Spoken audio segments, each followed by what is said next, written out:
राम राम जी, राम राम। हमारी सब बहना ने भाइया ने और मातृ शक्ति ने राम राम।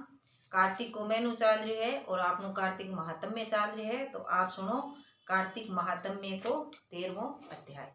बोलिए श्री कृष्ण चंद्र भगवान की जय। कार्तिका ठाकुर राय दामोदर जी विष्णु भगवान की जय।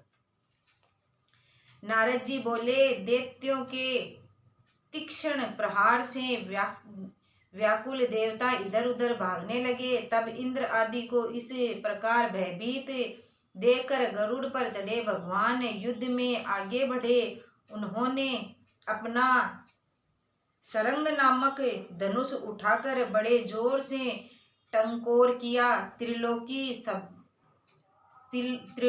शताब्दी हो गई। पलमात्र में ही भगवान विष्णु ने हजारों दैत्यों के सिर काट दिए। यह देखकर जलंधर के क्रोध की सीमा न रही।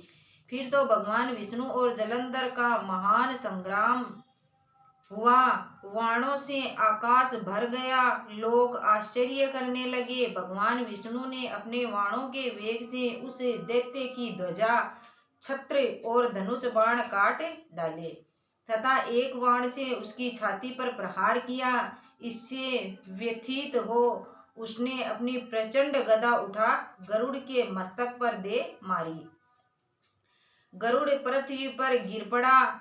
साथ ही क्रोध से उस दैत्य ने होठ काटे और भगवान विष्णु की छाती में भी एक तीक्ष्ण बाण मारा।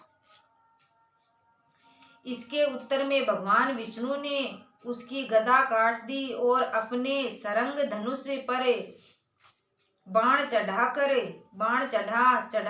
उसको बींधना प्रारंभ किया। जलंधर भी उन पर अपने पैने बाण बरसाने लगा। उस समय जलंधर ने भगवान विष्णु को कई पैने बाण मारकर वैष्णव धनुष को काट दिया। धनुष कट जाने पर भगवान ने गदा ग्रहण कर ली और शीघ्र ही जलंधर को खींचकर मारी भी, परंतु उस अग्निवत अमोद गदा की मार से भी वह चलायमान न हुआ और मंदोन्मत्त हाथी के सामने उसे यानी गदा की मार को फूल की माला ही जाना। साथ ही उस युद्ध दुर्मंद ने अत्यंत ही क्रुद्ध होकर एक अग्निमुख त्रिशूल उठाकर विष्णु पर छोड़ दिया। भगवान विष्णु ने शिव के चरणों का स्मरण कर नंदक नामक त्रिशूल से उसके त्रिशूल को छेद दिया।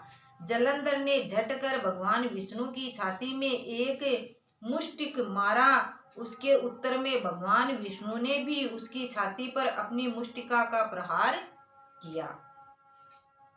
फिर दोनों घुटने टेक कर बाहों और मुष्टकों से बाहु युद्ध करने लगे। कितनी ही देर तक भगवान विष्णु उसके साथ युद्ध करते रहे। वह कुछ श्रमित से हो गए। तब सर्वश्रेष्ठ मायावी भगवान उस दैत्यराज से मेघवाणी में बोले, हे रण दुर्गम दैत्य श्रेष्ठ, तू धन्य है जो इस महान युद्ध में इतने बड़े बड़े आयुधों से भी भयभीत न हुआ। तेरे इस युद्ध से मैं बड़ा प्रसन्न हूँ। तू जो चाहे मांग, मैं अदेय वस्तु भी आज तुझको दे दूंगा। मायावी भगवान विष्णु की ऐसी वाणी सुनकर जलंधर ने कहा, हे भावुक, यदि आप मुझ पर प्रसन्न हैं तो यह वर दीजिए कि आप मेरी बहन के साथ तथा अपने सारे कुटुंबियों सहित मेरे घर पर निवास करेंगे। नारद जी कहते हैं, उसके ऐसे वचन सुनकर भगवान विष्णु को खेद तो हुआ, किंतु उसी क्षण उन देवेश ने तथास्तु कह दिया। तभी भगवान विष्णु सब देवताओं के साथ जलंधरपुर में जाकर निवास करने लगे। जलंधर अपनी बहिन लक्ष्मी और देवताओं सहित भगवान विष्णु को वहां वहां पाकर बड़ा प्रसन्न हुआ। फिर देवताओं के पास जो रत्न आदि थे उनके स्थान पर दैत्यों को स्थापित कर जलंधर पृथ्वी पर आया। निशुंभ को पाताल में स्थापित कर दिया और देव दानव यज्ञ गंधर्व सर्प राक्षस मनुष्य आदि सबको अपना वंशवृत्ति बनाकर त्रिभुवन पर शासन करने लगा। उसने धर्मानुसार सुपुत्रों के समान प्रज्ञा का पालन किया। उसके धर्मराज्य में सभी सुखी थे। बोले श्री कृष्णचंद्र भगवान की जय। कार्तिका ठाकुर राय दामोदर जी विष्णु भगवान की जय। राम राम जी, राम राम हमारी सब बहना ने भाइया ने और मातृ शक्ति ने राम राम। कार्तिक को मैनू चाल रहे है और आपनो कार्तिक महात्म्य को अध्याय चाल रहे है। तो कार्तिक महात्म्य का अध्याय में आज आप सुनो कार्तिक महात्म्य को 14वां अध्याय। बोले श्री कृष्णचंद्र भगवान की जय। कार्तिका ठाकुर राय दामोदर जी विष्णु भगवान की जय।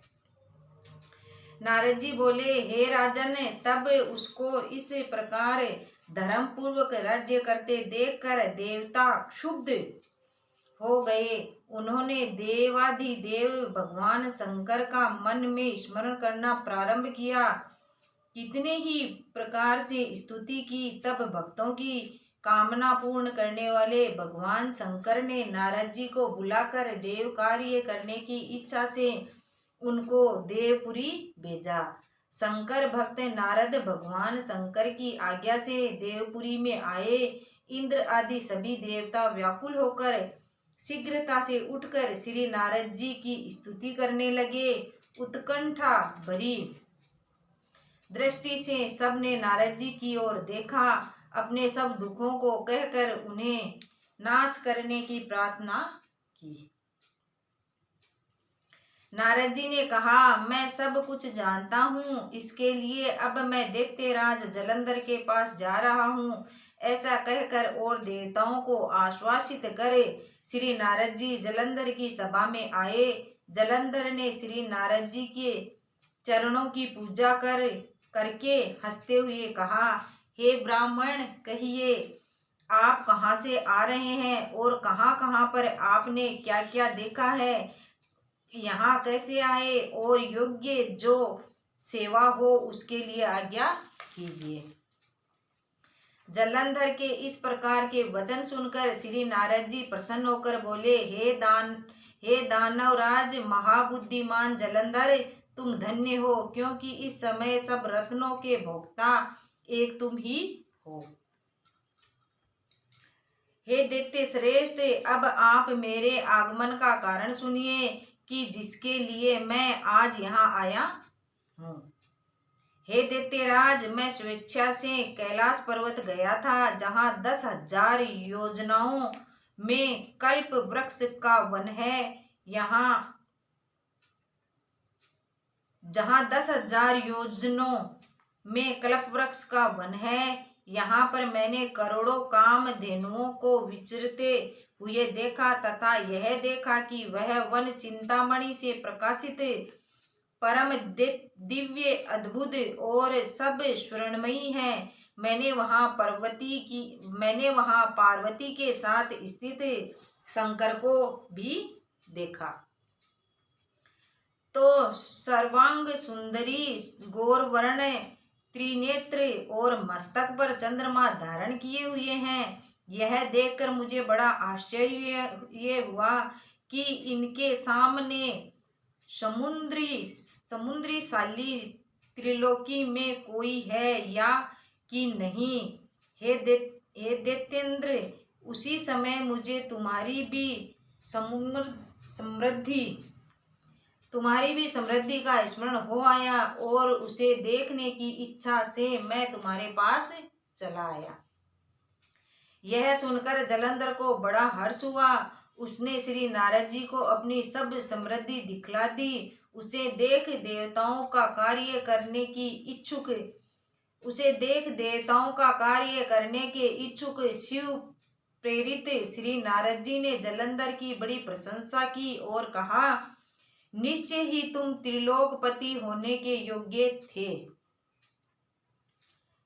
तुम्हारे लिए ऐसा होना कोई विचित्र बात नहीं है। मैं देखता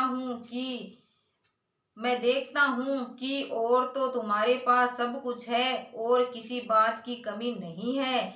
ऐरावत तुम्हारे पास है, उच्छेश्वरा घोड़ा तुम्हारे पास है, कल्पवृक्ष और कुबेर की निधि तुम्हारे घर है, मणियों और रत्नों के ढेर भी तुम्हारे यहाँ लगे हुए हैं, ब्रह्मा जी का हंस युक्त विमान भी तुम्हारे पास है, और भूलोक पाताल और पृथ्वी पर जितने भी रत्न आदि हैं वह सब तुम्हारे ही तो हैं। मैं तुम्हारे इस प्रकार के सब रत्न आदि ऐश्वर्यों को देखकर बड़ा प्रसन्न हूँ, परंतु तुम्हारे पास कोई स्त्री रत्न नहीं है।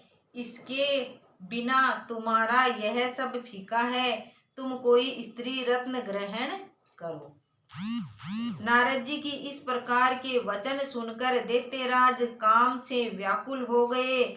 उसने नारद जी को प्रणाम करके पूछा कि ऐसी स्त्री कहाँ मिलेगी जो कि सब रत्नों में श्रेष्ठ है।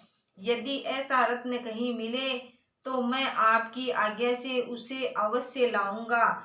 नारद जी ने कहा, ऐसा रत्न तो कैलाश पर्वत पर योगी शंकर के पास ही है। उनकी सर्वांग सुंदरी पत्नी देवी पार्वती बहुत ही मनोहर है। उनके समान सुंदरी मैंने आज तक नहीं देखी।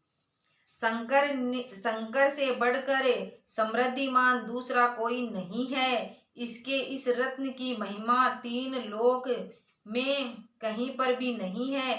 तभी तो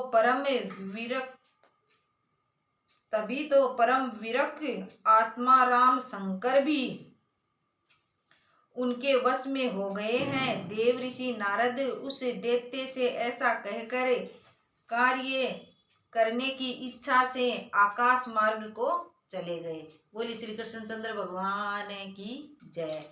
कार्तिका ठाकुर राय दामोदर जी विष्णु भगवान की जय। राम राम जी, राम राम। हमारी सब बहना ने, मातृ शक्ति ने और भाइया ने राम राम। कार्तिको महीनो चाल रहे है और आपनो कार्तिक महात्म्य चाल रहे है। तो आज आप सुनो कार्तिक महात्म्य को 15वां अध्याय। बोलिए श्री कृष्णचंद्र भगवान की जय। कार्तिका ठाकुर राय दामोदर जी विष्णु भगवान की जय। देव ऋषि नारद से राजा पृथ्वी ने कहा, हे देव ऋषि, देवराज ने क्या किया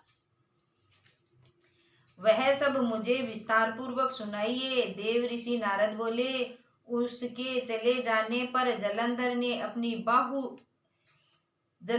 अपने राहु नामक दूत को बुलाकर कैलाश पर जाने की आज्ञा दी और कहा कि वहां पर एक जटाधारी शंभु नामक योगी रहता है।